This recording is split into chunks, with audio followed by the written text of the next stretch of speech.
तेव्हा शरण जा. श्रवणाच्या माध्यमातून बुद्धी आनंदाला प्राप्त होते. जो आनंद अखंड आहे तो संपत नाही, तो परमानंद. आणि जो आनंद नसतोस तो संसार. तिथं आनंद नाही, हुडकायचं काम नाही.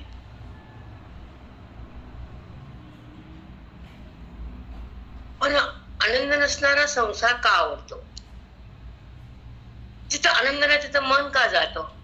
आणि जिथं आनंद आहे तो का उद्भूत होत नाही? असे नाना प्रश्न मनामध्ये हेलकावतात. आनंद जर पाहिजे जीवाला, बुद्धीला, जीवात्माला, तर आनंदाचं ठिकाण म्हणजे परमात्मा आणि दुःखाचं ठिकाण म्हणजे अनात्मा. मग अनात्म्याचा संबंध केल्यावर बंध बी आहे, दुःख बी आहे. पण अनात्म्याचा बाध झाल्यावर अखंड सुख आहे. ते संतापाशी गेल्यावर, ग्रंथापाशी आल्यावर, श्रवण बुद्धीत गेल्यावर सहज उद्भूत होत अखंड आनंद. तो संपत नाही, तो कोणी हिरावून घेत नाही, तो आनंद जात नाही, त्याला पैसा लागत नाही. तो नित्य आनंद, तो परमानंद, तो अखंड आनंद. ते तुमचं वास्तव स्वरूप आहे आपलं, पण तो विसरलो आपण. आणि खोट्या सुखासाठी आपण जगायला, खोटं सुख शोधायला. खोटं नसतं तर सापडेल कुठं?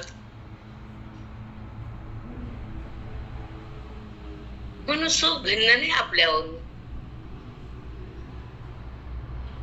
सुख हे आपलं रूप आहे, आत्मरूप आहे. आपण देहरूप झालो आणि दुःखाचे भागीदार बनलो. या विद्येनं खटाटोप केली, ती तुमच्या सोबत राहिली, ते तुम्हाला माहितच नाही. ते तुमच्या सोबत आहे प्रमादाला कळत नाही. बुद्धी देहाचा संबंध करते हे मनाला माहितच नाही.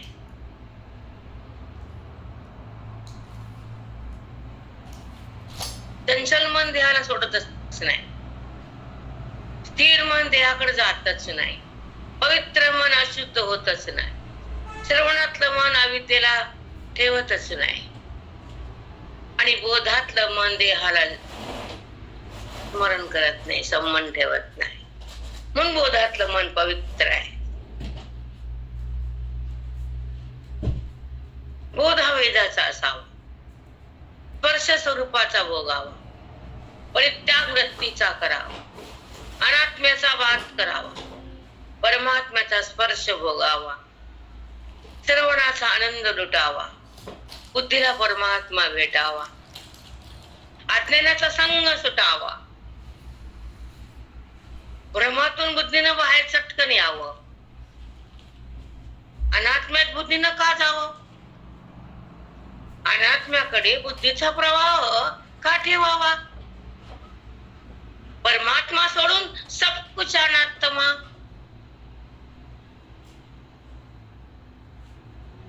मग जो अनात्मा आहे तो दृश्य आहे, अनात्मा तो प्रत्यक्ष आहे. प्रत्यक्ष हा विषय नसतो आणि दृश्य हा विषय वाचन नसतो. हे ज्याला कळत नसतं ते पागल असतं. संसारानं, मोहानं आणि पापानं पागल झाली बुद्धी. म्हणून परमार्थ कळत नाही, झेपत नाही, वाणी उघडत नाही. अधिकार मेलेला आहे.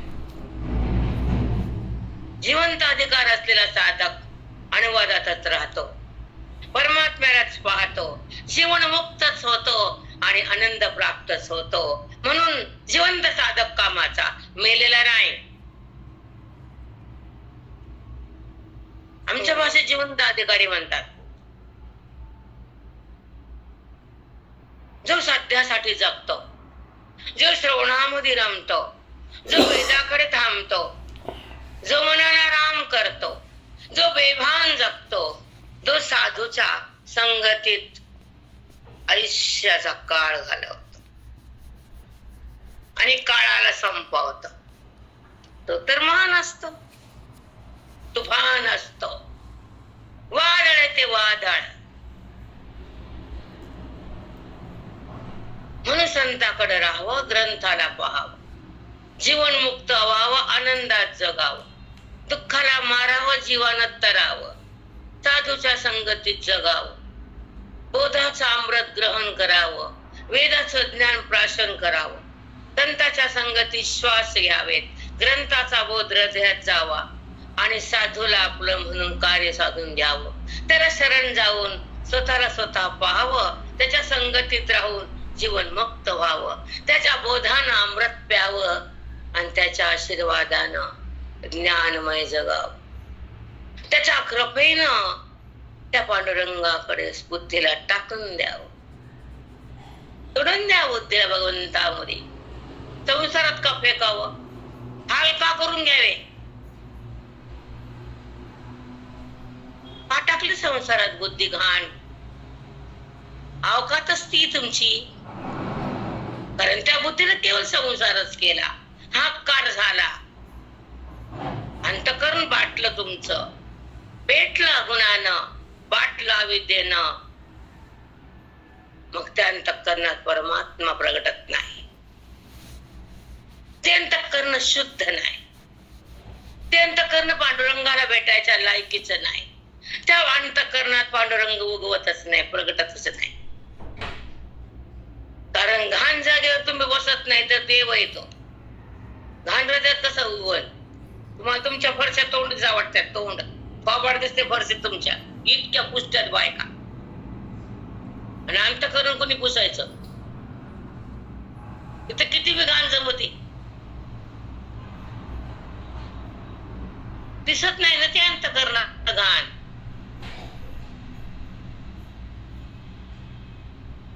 जिथं द्वैत आहे ते अंतःकरण घाण, जिथं संसाराचं भान ते अंतःकरण घाण, या अंतःकरणात देहाची जाण ते अंतःकरण घाण, ज्या अंतःकरणानं व्यवहार पकडलाय, ज्या अंतःकरण गुणाचा पगडा करताय, ज्या अंतःकरणामध्ये झगडा असतंय, ज्या अंतःकरण देहाला माझं म्हणतंय, जे अंतःकरण अविद्य बुडतंय, जे अंतःकरण खोट्या जगतात पळते ते घाण गलिच्छ आहे. जे अंतःकरण भगवंताला जाणतंय ते स्वच्छ आहे, पवित्र आहे. ज्ञानाचं तीर्थ आहे ते अंतःकरण. त्या तीर्थात बुद्धी विहार करते, स्नान करते आणि त्या भगवंताला धारण करते. म्हणून त्याला ब्रह्मणी नाव येतं.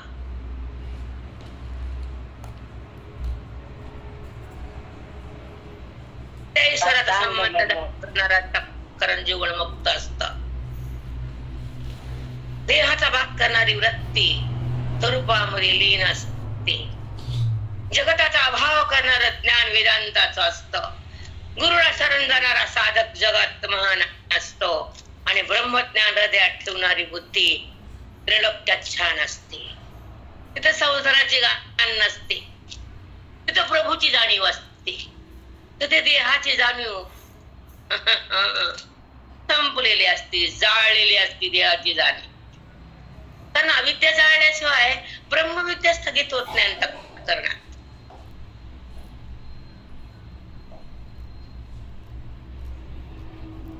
म्हणून तिला मुळा सगळं फेकावं लागतं अविद्येला.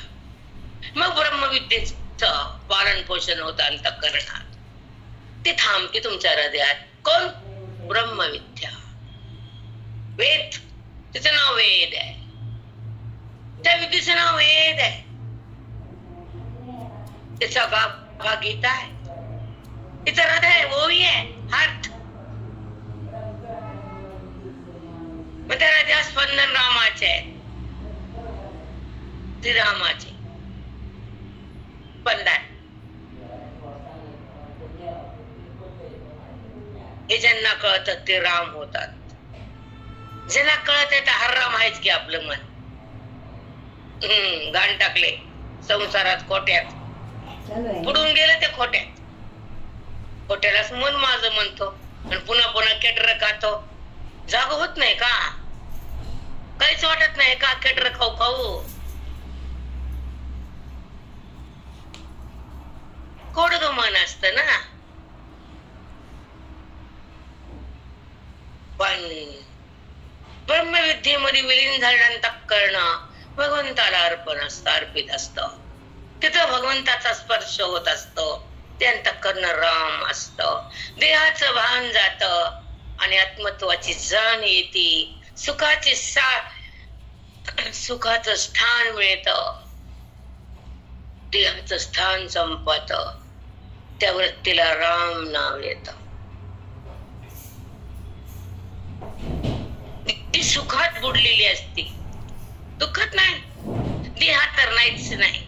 मग कुठं श्रवणात बुद्धी परांगत असते, वेदाच्या सोबत सतत असते आणि भेदाला सोडून अभेदात जाती. सद्गुरूला शरण होती आणि स्वरूपात बुद्धी विलीन होती. ब्राह्मी त्याला म्हणतात, ब्राह्मी स्थिती.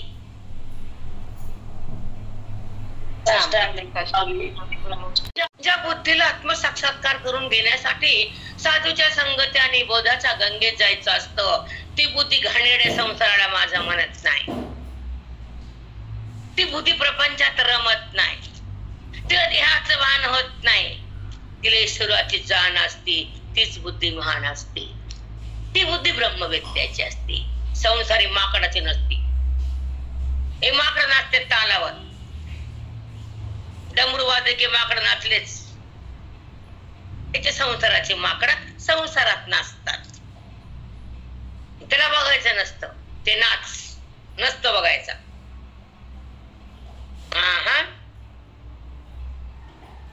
गारुडी माकड, नाचणारा बँडवाला, तिघाची जोड आहे संसार.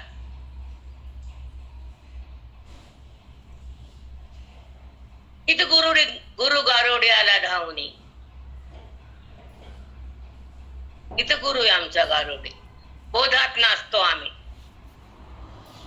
गीतेला बघून हसतो आम्ही. श्लोकामध्ये बसतो आम्ही आणि ओवीला मन देतो आम्ही. आत्मरूप होतो आम्ही. गुरु गारुडी आला धावणी. धावून आले आमचे गुरु आमच्यासाठी. खरं धन द्यायलेत मुक्तीसाठी. गुरुपुशी गेल्यावर खरं सुख आहे. गुरु मिळाला जन्म आणि भेद आबा बाबा राहतच नाही.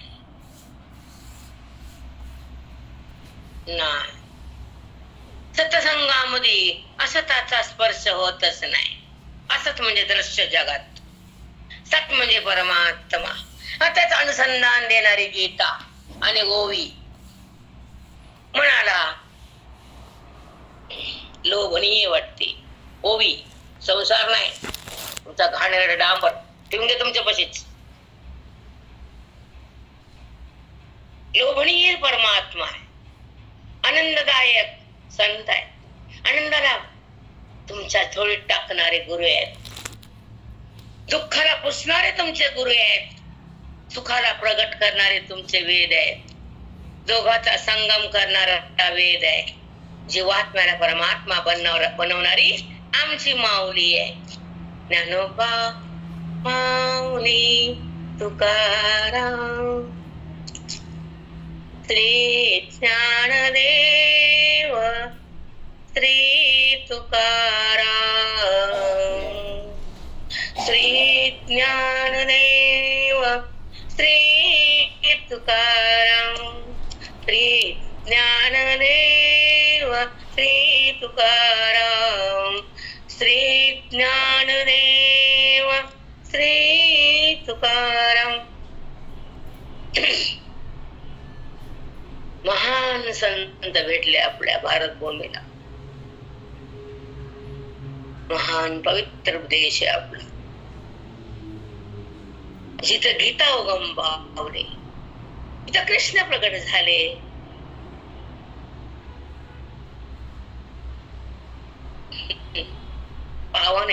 पावने भूमी आमची. म्हणून पवित्र व्हावं मनानं. पवित्र मन म्हणजे काय? स्थिर म्हणजे काय?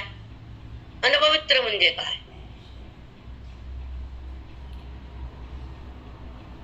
अपवित्र म्हणजे अविद्येतलं मन, अपवित्र म्हणजे देहाचा संबंध करणारं मन, अपवित्र म्हणजे गुणामध्ये मिसळणारं मन, आणि अपवित्र म्हणजे द्वेष करणारं मन, अपवित्र म्हणजे भ्रमात जगणारं मन, अपवित्र म्हणजे देहाला माझा म्हणणारं मन.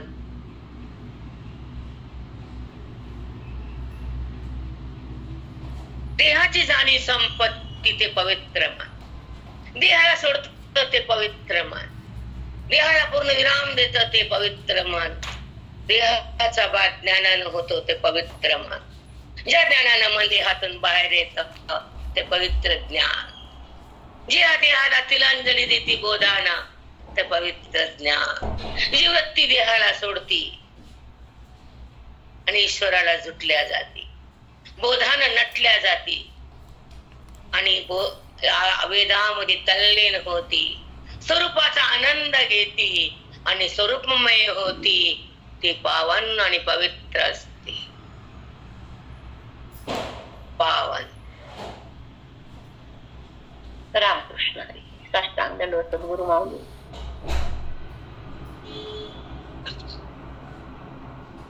पवित्र तो देह वाणी पुण्यवंत जो वदे अच्युत सर्व काळ. तुकोबा म्हणते आमचे, पवित्र तो देह वाणी पुण्यवंत जो वदे अच्युत सर्व काळ.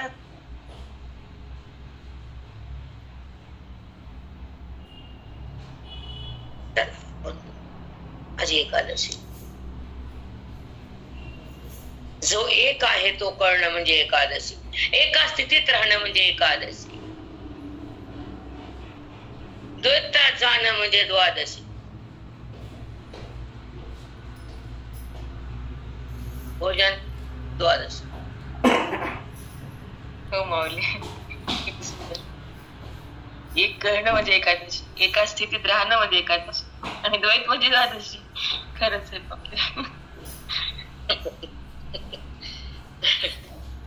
जो एक आहे ते दोन झाला, हे कळलं ज्याला, द्वादशी पावले त्याला विवर्तवाद. हो माऊली. बापरे. इतकी मज्जा आमच्या ज्ञानात आणि सजाय तुमच्या व्यवहारात. बाबा बाबा खरंच आहे. सदा म्हणजे संसार, सदा म्हणजे संसार, वजा म्हणजे अज्ञान, रजा म्हणजे ज्ञान. रजा दिली इकडं भोगाला, द्वेषाला, भेदाला, देहभावाला रजाच दिली. अज्ञान वजाच केलं, अज्ञानात मजाच आली.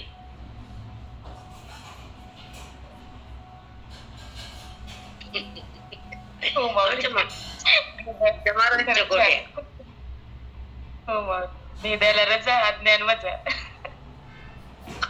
संसारात परमार्थात मजा. आमच्या गुरुजीचे जे कोणी असतील त्याला पोटे येतात, आणि गुरुजीच्या नावाने भीक मागते त्याला यमाच्या काटे येतात. येणारच, अगदी येणारच आहेत. गुरुजीचे लेबल भीक मागाचा कटोरा, चलू द्या दंडा. लेबल गुरुजीचं लावू तर नका की बेकारड्यानो, माझ्या गुरुजीचं लेबल तर लावू नका ना. दुसऱ्याच्या नावाने भीक मागा की आम्ही त्यांचे. पण ते तर बघत बी नव्हते की पैशाला, तू तो चालला कोटीला. आम्ही गुरुजीचे लक्झरी मध्ये बसतोय माकड, आम्ही गुरुजीचे नाही का मुंडक दाबणार येमेच. बोलावं तरी कसं वाटतंय. त्या 4 गाड्या दारात ह्याच्या, आणि हे म्हणतो मी गुरुजीचा. बाप्पा ऐकताना वाईट वाटतं हो, बाकी काही नाही. तुम्हाला गुरुजीच काय माहिती. आणि वाईट वाटायला तुम्हाला तसं नाहीच ना. मन बेकार मन, खडकावर उगवतच नाही गवत, तसं खडक हृदय. गुरुजीच हे बोबाटा असं कसं जमतंय. नाही बाबा, राजाची पोरगी भीक मागती, सकाळ भिक्षाला जाती बाप राजा, असं होईल का हो? सांगा बरं. नाही नाही माऊली, कधीच नाही. नाही माऊली. नाही माऊली. मग आम्ही नाव गुरुजींचे असं कसं जमलं? जमतच नाही. गुरुजीचं नाव घ्यायचं सुद्धा पात्रता नाही. गुरुजी काय होते त्यांना काय माहित. पण गुरुजीच्या नावाला कलंक लावू नका. डांबर तुमच्या अंगाला फासा, आणि फासलंच आहे आधीच. करोडोचे मार्ग झाले, कोटी कोटी बँकात घातले आहेत. डांबरातले डांबर. पण गुरुजीचे नाव घेऊच नका. काय करायचे करा, पण गुरुजीला नका धरा. हा, कुणी बी ऐकू द्या आमची कॅसेट. टाप नाही म्हणाय, बोलाय चूक म्हणायची, मनावर चूक कोणी. जे असेल ते कशाला बहीण, जे नसेल ते भेटच नाही. बरोबर आहे. पण गुरुजीचे लेबल लावायचं नाही, बिलकुल नाही. पतिव्रता बाई ती वरी बघते का कुणाकडं? नाही, पतिव्रता नजरच एकाकडे, व्यभिचारी नजर लाखाकडे. तुम्ही व्यभिचार गुरुजीचं नाव घेतात, काय लायकी तरी का तुमची? चोट्टे कुठली?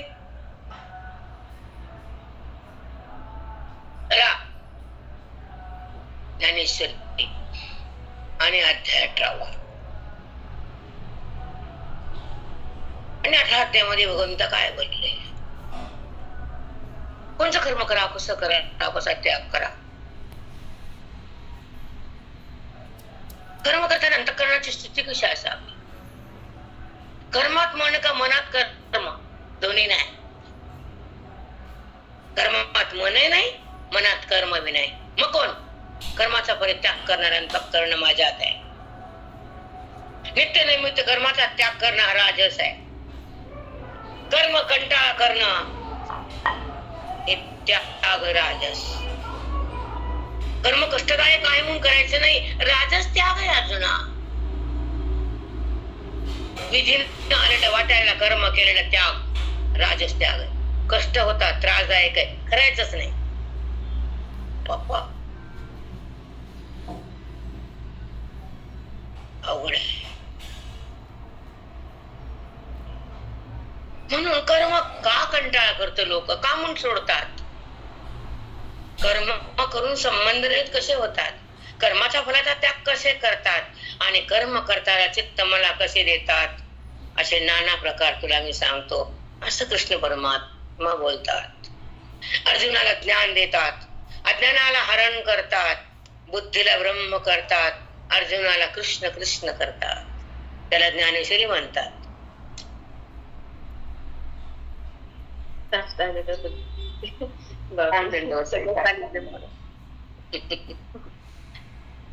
सांगितलं राजस जीव बंधे शिनला थोडं विस्तारे म्हणून थांबले का.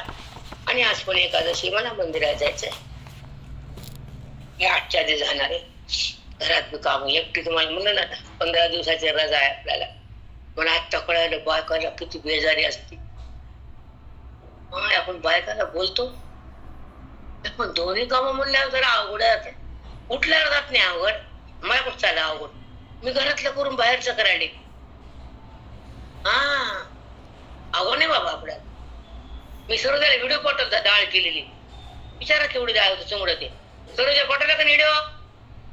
फक्त थोडी डाळ बी कसली आणि गाणं. तू येतच ते या मनाची गरजच नाही. तिथंच जवळ असतच प्रगटते. लावून पाचे बोटे घेतो हे रेवा विठ्ठला.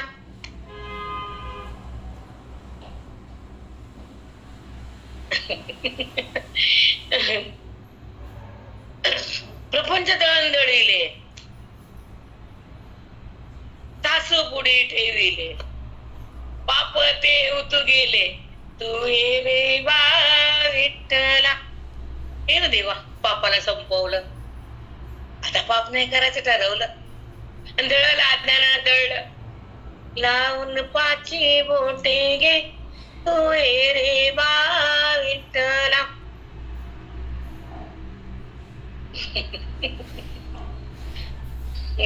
रोजचा आगावाचा काळ माझा, रोज 3-4 घंटे आगाव. कुछ नहीं डरना, कुछ होता नहीं, हिम्मत रखने की. आणि जेवढं काम तेवढं शरीर छान राहत, मन पॉझिटिव्ह होते. रिकामा ठेवायचंच नाही त्याला, कामाला लावायचं, झोपायचं.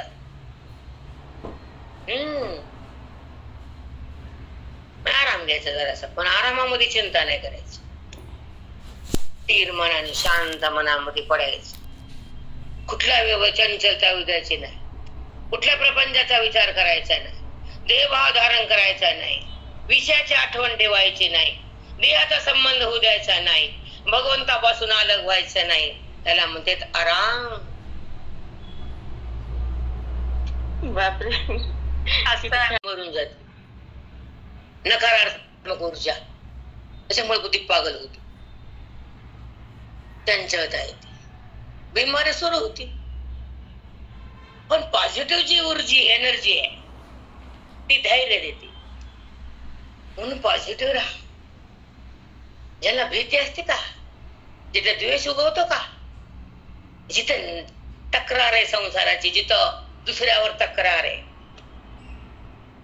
ते निगेटिव्ह असतात. दुसऱ्याचे दोष बघतात, निगेटिव्ह. दुसऱ्याकडे लक्ष असतं. तुझं मुंड खाली बघ, तुझ्या पशी बघ. एक म्हण सांग, एक म्हण तुम्हाला, मग गोवेर येते. संग म्हण, त्याला बोला. गारी केर टाकती लोकांच्या दारी.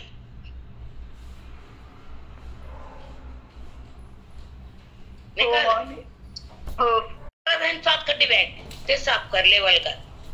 मग लोकांचे खड्डे बघ. एक तुझ्या 7 खड्डे, लोकांचे खड्डा बघती काय. Negative energy power. हो माऊली, बरोबर आहे, खरंच आहे. त्यांचे 7 दिसायला, दुसऱ्यात 1 दिसायला, किती वाईट होती. म्हणून व्यक्तीला डगमगू द्यायचं नाही, दुसऱ्याच्या घरात डोकवायचं नाही, आणि आपलं घर सोडायचं नाही. आपलं घर ब्रह्मस्थिती, दुसऱ्याचं घर देवस्थिती. बापरे, खरंच आहे. मग आपलं घर सोडून दुसऱ्याचं कशाला बघायचं. दिसूच नाही, दुसऱ्याचं घर दिसूच नाही, आपलं घर सोडूच नाही. आपलं सोडून जीव बंद शिनला, जीव बंद शिनला, सुटके जाचे आपला. जीवात्मा जन्मतो, मरतो, पाप करतो, पुण्य करतो, पुन्हा त्या पाप पुण्याचा भोग घ्यायला पुन्हा प्रत्येक लोकात येतो. असं करता करता तो शिनला. तो म्हणतो आता किती जन्मायचं, किती मरायचं, किती वेळा जन्मा यावे, किती व्हावे फजित. म्हणून जीव भेला शरण गेला विठूशी किंवा सद्गुरुशी. कुणी म्हणतं विठूशी, कोणी म्हणतं सद्गुरुशी. किती वेळा जन्मा यावे, किती व्हावे फजित. म्हणून जीव भेला शरण गेला सद्गुरुशी. मग ह्या बंधाच्या जाचानं शिनलेली बुद्धी त्रस्त झाली, आणि या जाचातून सुटका व्हायची अशी विचारधारा आली. मग त्याने काय केलं. सुटके जाचे आपला. हे जाच किती सहन करायचा, जन्म आणि मृत्यूचा सोहळा किती भोगायचा. या देहाला किती अग्नीत टाकायचं, या देहानं चितेवर का झोपायचं आणि किती झोपायचं. देहाला माझं का म्हणायचं, विषयासाठी का रडायचं, भेदात का यायचं, विकार का वृत्तीला करायचा, आणि जगाला आहे का म्हणायचं. नाही त्याला आहे केलं ती अविद्या, आणि आहे ना आहे समजलं ब्रह्मविद्या. चला तेने पुढे पुढती या बोला आनन की जे. भगवंत म्हणतात अर्जुनाला, काय बोलतात. जो जीव बंधनाने त्रस्त झालाय, ठीक आहे, मग त्याला त्या मुक्त व्हावं, आनंदात जावं असं मनाला सारखी चिंता वाटली. मग त्यानं काय केलं. मग त्यानं पुढती या बोला आनन की जे. त्यानं काहीच करू नये. मग काय करावं देवा, माझं ऐकावं. काय मी सांगा गीता काय काय म्हणतो अर्जुन. त्यानं आनन की जे. मग त्याने काय करू नये. अर्जुन म्हणा मग काय करा, माझं ऐकावं रे गीता. गीता ऐकावी, बोधात जगावं, श्रवणात राहावं, मनाला राम करावं, द्वैताला टाकावं, आणि स्वरूपमय व्हावं, त्याला ब्रह्मज्ञान म्हणावं. असे का देवा? हा अर्जुना, आनंद कीज. इसको बोलते आनंद कीज. हो माऊली, आता समजलं. ओवी वाचल्यावर काहीच कळालं नव्हतं. आनंद त्यानं काहीच दुसरं करूच नाही. मग काय करावं देवा? त्यांच्याकडे राहा ना, शास्त्राकडे ये ना, नैसरीला पाहा ना, पवित्र राहा ना, स्वरूपाचे सुख घे ना, हे भाव सोडणं हे कर. मर संसारात करतो, कुर्र कुर्र पुन्हा धरतो, डुर डुर पुन्हा माजतो. कुर्र कुर्र डुर डुर न काय, डुर म्हणजे माज आहे आणि कुरकुर म्हणजे आवाज आहे बुद्धीचा. असं का असं का असं का असं का, मधल्या मध्ये खंगू नको ना, त्याला आठवण कर ना, त्याला निरोप पाठव. तेव्हा एवढं कर, मला त्रास आहे. का म्हणून त्रास देतात लोक? हे कामाचा शाळे सत्याचा. मी तर कशालाच कारणीभूत नाही, माझा तर कुठला दोषच नाही, मी कोणाशी वाईट वागतच नाही. मग मला का वाईट वागतात? पांडुरंगाला बोल, सांग ना पांडुरंगाला.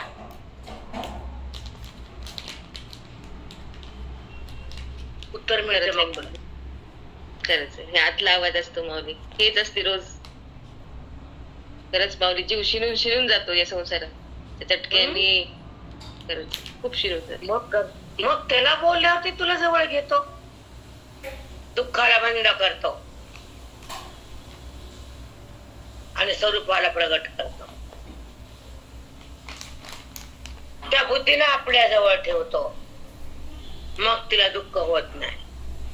ती ह्याला बुद्धी शिवतच नाही, कार्यामध्ये अडकतच नाही, दोषाकडे जातच नाही आणि मी तिला होतच नाही. दुःख तिला शिवतच नाही आणि सुख तिचं संपतच नाही.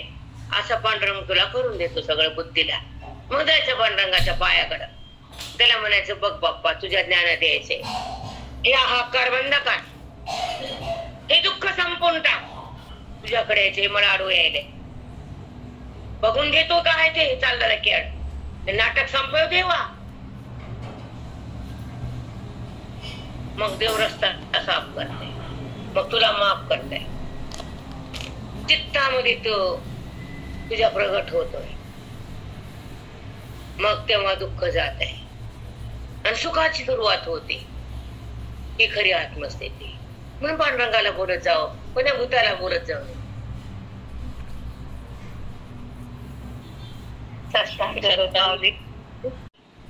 धन आतच येते, मन रामच होते, संसाराचं कामच होते. अनुभव घेऊन सांगते, वाचून नाटक नाही आमचं. खरंच आहे. तर तेच माऊली, ते फक्त मनच हराम आहे ना, ते मागतच नाही. संसारातलं सुख मागते ना ते, खरंच सुख ते म्हणून मागतच नाही ते.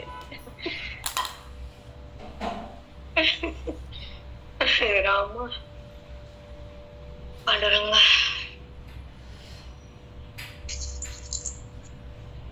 आनंद कीजे. ब्रह्मसूत्राला याला आम्ही अनुभवले माहिती, ब्रह्मसूत्राला येताना आम्ही अनुभवले ती. हे आम्ही पण अनुभवले बरं का. ऐकते पांडुरंग. तुकोबाच्या बायकोच्या पायातला काटा काढला आणि साधकाच्या रस्त्याला जाळलं आणि त्या जीवाला आपल्याकडे घेतलं. त्याला गुरु म्हणले, संत म्हणले. देवते संत निमित्याच्या प्रतिमा. हो माऊली, निमित्ताच्या प्रतिमा फक्त. तेच तर ना, तुम्हाला आमच्या आयुष्यात पाठवलं की नाही? मग तरी बघा, बरोबर पाठवत होते. संत रूपाने भेट देते. देवन संत दोन आहेत का? पागल कुठली? देवते संत, देवते संत. हे आम्ही अनुभव घेतले. तुम्हाला सांगते कसा अनुभव, ऐका. आज एकादशी नाही तर नाही वव्या, वया कुठे पळून चालल्या? आमचे माऊली आमच्या हृदयात आहे. गोबी पुन्हा ही तीच आहे, पण चिंतन पुन्हा येत नाही. आम्ही जायचो पाठाला काकाच्या विद्यानगरला. 2-2.5 किलोमीटर जाणं, 2.5 किलोमीटर 5 किलोमीटर चालायचो. मग वाटेमध्ये पांडुरंगाचं मंदिर, अजून कुठले यायचं, आणि एकादशी राहायची बाकीच्या मंदिरापेक्षा. मग आम्ही म्हणायचं पांडुरंगाला यायचं पुढे, पांडुरंग काढण्यामध्येच टाइम जातो, ओळी जाते, विचार सगळं होता तर काय महत्वाचा आहे. मग पॉइंट गेला विषय लागत नाही, चला चला चला मंदिर पुन्हा पुन्हा, म्हणजे देव नंतर बघू ना देवाकडे. बरं कळत नव्हतं, मला वाटायचं बाय येड्यात माय, पांडुरंगाला नको म्हणायत माय, मला त्रास व्हायचा, लई वाईट वाटत होतो, माझ्या देवाला नको म्हणायत. आणि गुरु कशी आधी देव का गुरु का माय, मूर्ख बाय का. पण लहान होते मग काही कळत, सोडू देत नव्हतं माझं कोणी. आता मी कोण सोड देत नाही, तेव्हा माझं कोण सोड देत नव्हतं. खरे माऊली, परिस्थिती बदलली मग ते ग्रुपवरचा गोळका 22-20 रस्त्यानं बायका चालायच्या, तेव्हा ट्रॅफिक नव्हती बाप्पा एवढी. नाही, कमी ट्रॅफिक.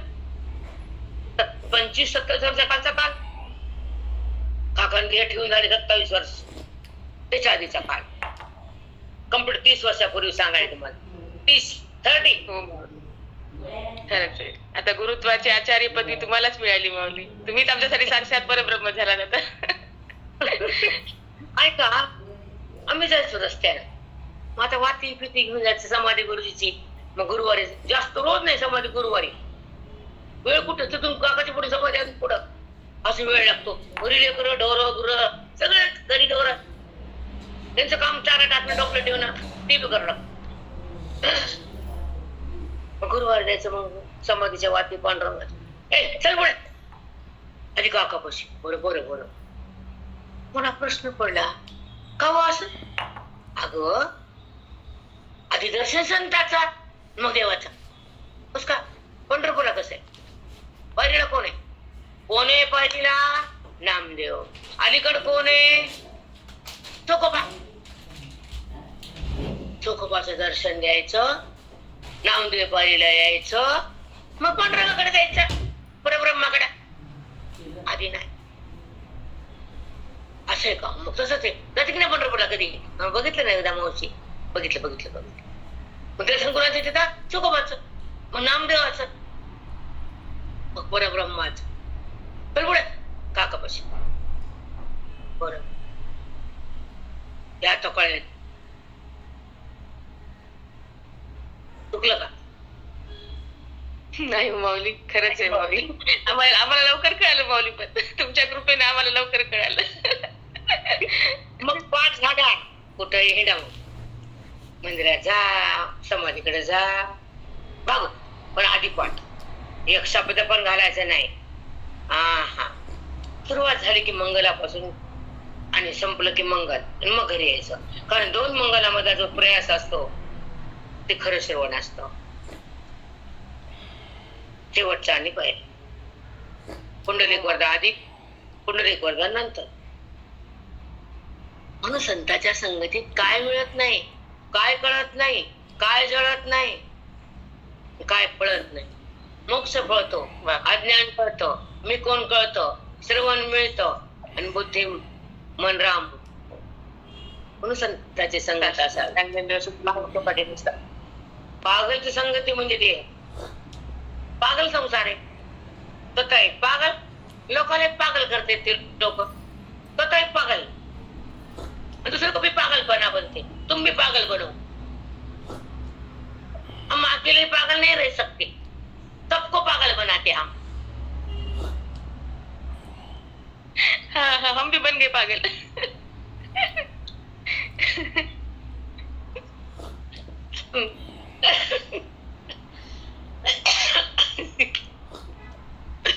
माऊली पहा ना, माऊली खूप संसार करणाऱ्यांना वेड म्हणत नाहीत, पण खूप परमात्मा करणारा हे येडच आहेत म्हणते. अहो जो ते मला म्हणायची येडी, घरात म्हणायची काय कळत नाही छायाला, नाही बरं ना करू पाठ सोडत. तू लोकांना म्हणते ते काय कळत नाही, तू तर शेंडी सगळं पुढे त्या संसारात नरतात त्या. मला म्हणते काय कळत नाही. पुरा आली बाई,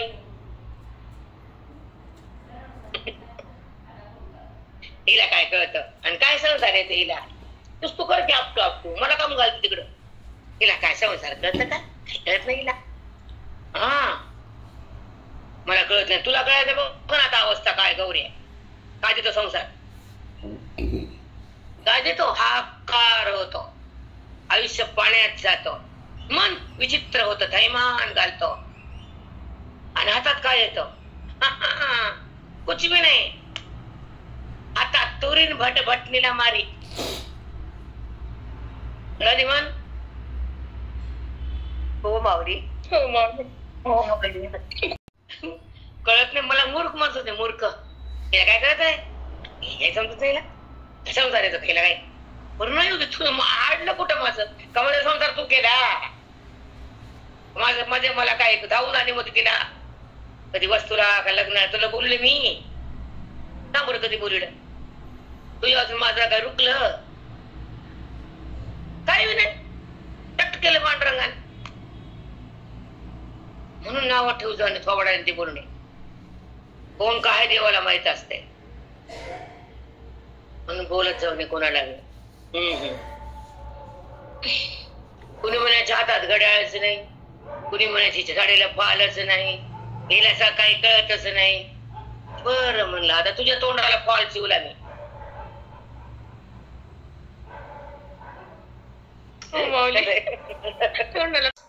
चला त्याचा स्वभाव आहे ते जाणार नसतो. आता ऐका, आनंद केले. नियतस्य तु संन्यास कर्मणो नोपपद्यते, नियतस्य तु संन्यास कर्मणो नोपपद्यते. भगवंताच्या वाणीत निघालेला श्लोक, त्याचा नंबर आहे 7. नियतस्य तु संन्यास, नित्य नैमित्त कर्माचा संन्यास घेणं आणि त्याचा कंटाळा करणं कधी जमत नाही. नियतस्य तु संन्यास कर्मणो नोपपद्यते, नित्य नैमित्त कर्माचा परित्याग करणं म्हणजे संन्यास नाही अर्जुना.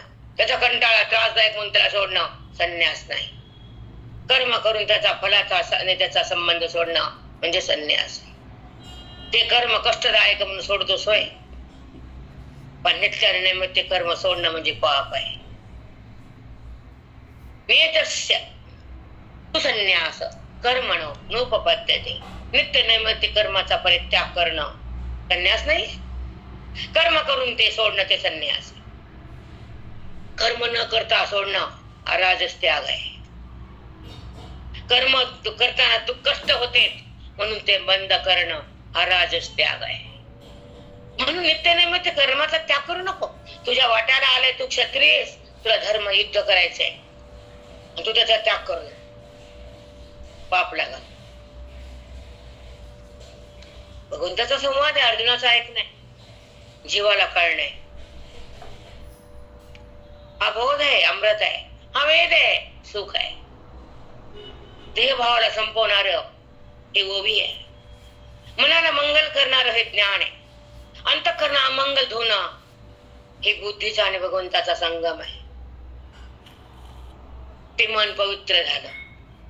त्या संताचा अंगाचं वारं जर तुमच्याकडे आलं तर पाप भस्म केलं हे प्रमाण आहे वेदाचं. ज्या संताचं अंगाचं वारं जर तुम्हाला लागलं तर तुमचं पाप जळून खाक. गणिमान संत असतात, कळत नाही आपल्याला. तोपर्यंत ते सोबत आहेत त्याची किंमत वाटत नाही. माय बाप असो का संत असो, आहेत ना माझेच आहेत ना.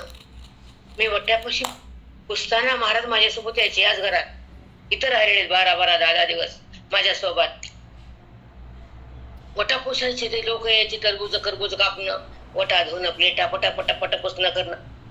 किती पटपट पळती, किती पुसायला. सोड ना ते वटा. नाही महाराज, पुन्हा डाग पडले की वटा खराब म्हणते.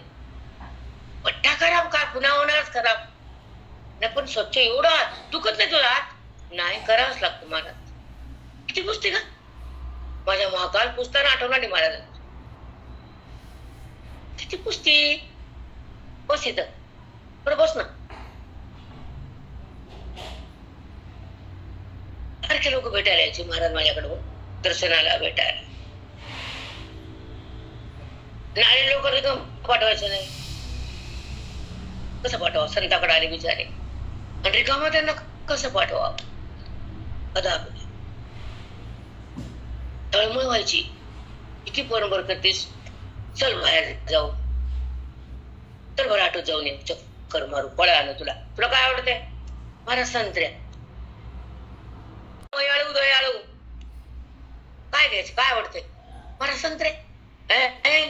महाराज आवडतं म्हणा, आपलं सांगा. अक्कल नक्की केल, आपलंच महाराज आहे. अगं परब्रह्म आहे आपलं. म्हणजे काय बाहेरून आणलं काय हुंड्यात? नाही. तुला काय आवडतं सांगायचं. तुम्हाला काय आवडतं विचारत नव्हते. घेत होते ते काही 1 2 3, मग घरी येऊन खायचं आम्ही. लय मज्जा केली महाराज संग मी. नुसतं बघितलं नाही लांब स्टेजवरून. हसले की झाला आनंद. पुढी माती दगड पुढी. त्यांच्या सोबत जगलोत आम्ही. गावोगाव त्यांच्या सोबत, हुरडा खाण्यापासून सोबत. म्हणून ही दीक्षा त्यानं दिली ज्ञानाची. अशा संपली प्रपंचाची, दिशा मिळाली मोक्षाची. नुसतं बघून नाही, सोबत राहून, दीक्षा घेऊन, श्रवण करून, ज्ञानेश्वर हृदयात ठेवून त्यांनी दिली ठेवली.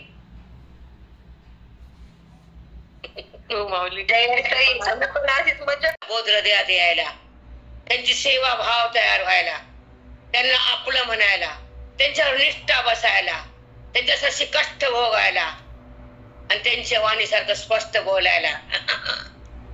फुकटची घेर नाही. वेदांत वखणं म्हणजे गुरुजी. बाजार मांडणं म्हणजे गुरुजी नाही. वेदांताला प्रकट करणं म्हणजे गुरुजी. मोक्ष हातात देणं म्हणजे गुरुजी. आनंदाची प्राप्ती म्हणजे गुरुजी. सौख्याचा भांडार म्हणजे गुरुजी. आणि वेदाचा चमत्कार म्हणजे गुरुजी. अज्ञानाचा संहार म्हणजे गुरुजी. ज्ञानाचा मेरू पर्वत म्हणजे गुरुजी. सुखाचा सागर म्हणजे गुरुजी. दुःखाचा बाद म्हणजे गुरुजी.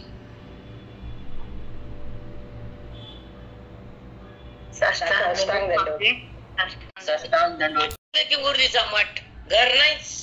त्या 4 भिंतीमध्ये घुसणारी घुसपट करणारी बाई मी नाही. अजून बी बसत नाही मी 4 भिंतीत. अजून पण नाही. भागते भागते भाग नाही का. 4 भिंतीतून बाई बसणारी, बुद्धीला बुरा. बाबा बाबा छंद जगायचा.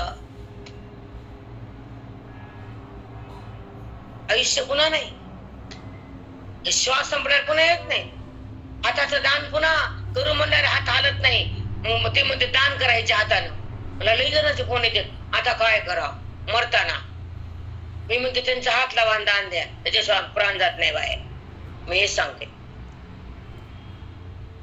पण वाईट वाटतं की हात हालायच्या आधी का दान दिलं नाही बाईनं. त्या हात बंद पडल्यावर दान